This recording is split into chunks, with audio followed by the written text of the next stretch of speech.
Ladies and gentlemen, good afternoon and welcome to the chess class of your friend Alejandro Pacheco.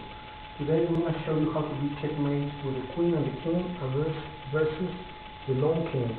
The first stage is to cut off the king playing queen c3. That move avoids black king from moving to the fourth rank to the third rank.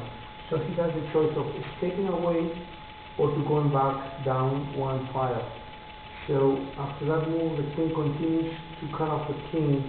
As you can see, he can go down to the fourth rank.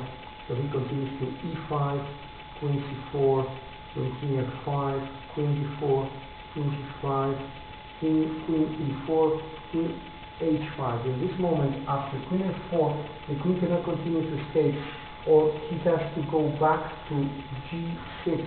Then the queen plays the typical maneuver: queen e5, king f7, queen d6, then king d7, queen e6, king h7, and then queen f6. After this move, the king has to go to the first rank or to the last rank, to the 8th rank.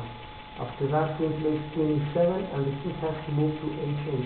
In this moment, we have to be very careful, because if we approach the king with queen f7, the king is stalemated and becomes a draw.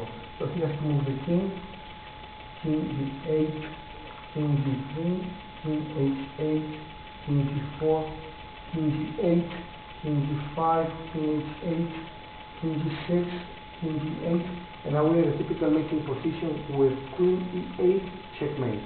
This is the first and most important checkmate position. Thank you very much for watching with your friend Alejandro Pacheco.